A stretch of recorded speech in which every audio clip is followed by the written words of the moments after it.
Yo, magandang araw mga kap, kamusta kayong lahat? Ang session na to ay ginanap noong October 3 at ang kliyente natin sa video na to ay nagmula pa ng Laguna. Medyo matagal-tagal rin tayo natenga mga kap, kaya mayroon tayong mahabang panahon para makapag-ipon ng extensions. Almost 2 weeks din tayong walang gawa nitong September, pero hindi naman masama dahil naka 6 to 7 clients yata tayo this month. Pero ganoon din talagang may panahon talaga na matumal, matetenga ka. Ang maganda nun ay meron ka mahabang panahon para makapag-ipon ng dreadlock extensions. At yung extensions na yun ay magagamit mo sa future clients mo. So ayun na nga, habang wala pa yung kliyente natin, nagre-ready tayo dito ng ating almusal. So ito nga pala yung breakfast namin ng araw na to, leftover pizza galing sa SNR, baka naman. So ito na nga pala yung kliyente natin, nagmula pa siya ng Laguna at dumayo siya sa atin dito sa Lipa, Batangas para magpagawa.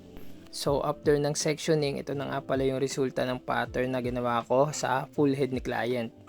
Kung mapapansin nyo, medyo malalaki yung partition na ginawa natin sa kliyente natin dahil yung buhok ni client ay medyo may kanipisa na.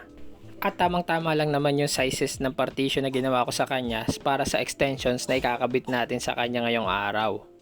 Ang ikakabit ko kasing extensions kay client ay hindi siya normal na dreadlock extensions.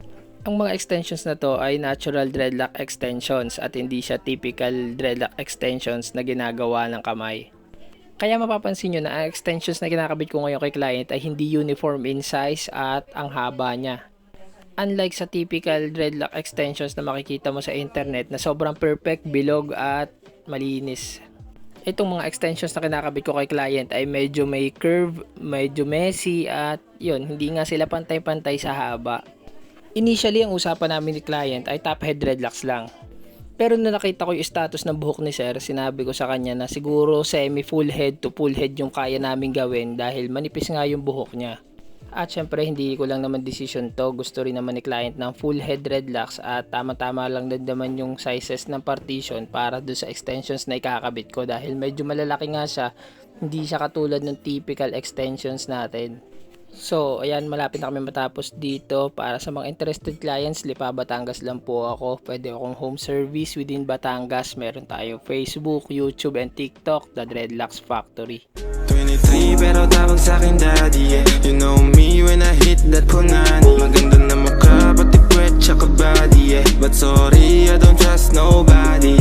Mga silly hoes na mabisa, mga aso, labas dila, tumitira kahit walang tisa.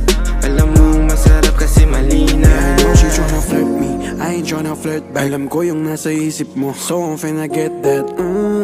Ngayon lahat sila sa'kin, they be trippin'. Pero fuck that bitch, I'm gon' fuck you with no feelings, yeah.